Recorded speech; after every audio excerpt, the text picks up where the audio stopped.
कितनी चीजें घर में भरी है, देखो उसमें कितने का उपयोग है। एक पुराना डब्बा तक नहीं फेंकती है, बूस्ट का डब्बा, बोर्नवीटा का बोतल, माल्टोवा का बोतल धो धो के साफ करके रखिएगी। पति भी कई बार बोलेगा इसकी क्या जरूरत है, फेंक।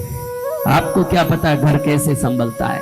बहुत अच्छा संभल गया तेरा घर। ये पुरानी चीजें नकारात्मक ऊर्जा को खींचती है। कोई चीजों के, देखो मुर्दे को आप घर में रखते हो क्या?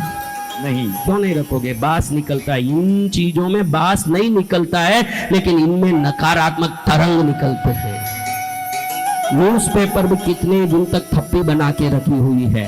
ये न्यूज़पेपर जैसे जैसे अपने रंग खोते हैं, आपके पास ऐसे देखो, आप लोग ऐसे पेपर जमा के उसके ऊपर कपड़ा वगैरह लगाते हो ना जी। कपड़े रखने के लिए पहले नीचे न्यूज़पेपर लगाते हो, अगले साल ही वो बदलते हो ना।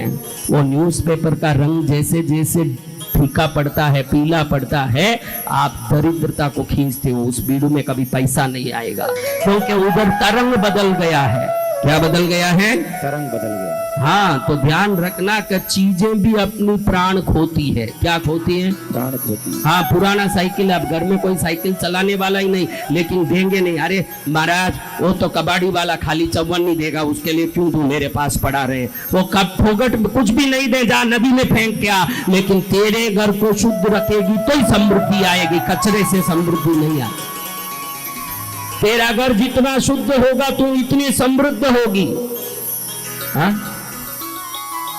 उसके बगैर समृद्धि कैसे आएगी? द्रौपदी हंस रही है। क्या कर रही है? हंस रही। भीष्म पितामह पूछते हैं कि तेरे पतियों ने हाथ जोड़ा के उपदेश दो, इसलिए दे रहा हूं, इसमें हंसने का क्या काम है बहू? वो कहती है कि आज तो सरसैया पर पड़े उपदेश दे रहे हो, उस दिन बड़ी सभा में अपमान हो रहा था तो आपका ये सदाचार और ज्ञान कहाँ गया था? जब दुष्ट लोग मेरा चीर हरण कर रहे थे, जब आपका दिमाग कहाँ गया था? बिल्कुल ठीक कह रहे हो बहू, बिल्कुल ठीक कह रही हो।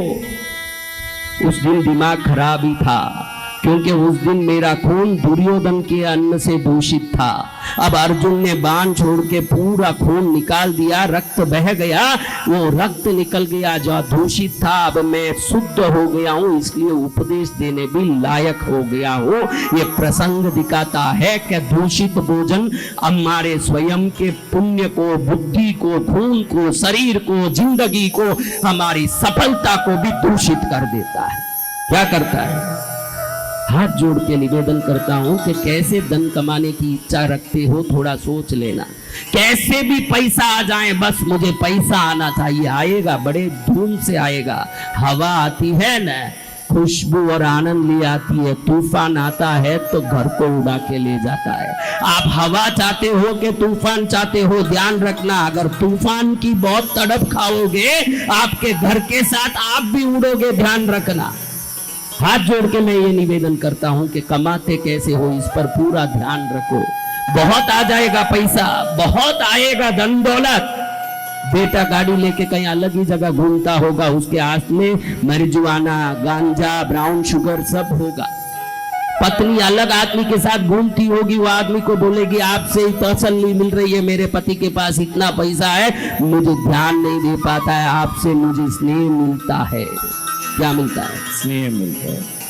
तो पैसा कमाओ खूब, ईश्वर को बोलो कि ये पैसा विवेक और इंसानियत और ईमानदारी से आए, ताकि हजम हो सके। और खून निकलने के बाद हम शुद्ध न रहें, खून शरीर में दौड़े तभी भी शुद्ध ही रहे, ये बहुत जरूरी है।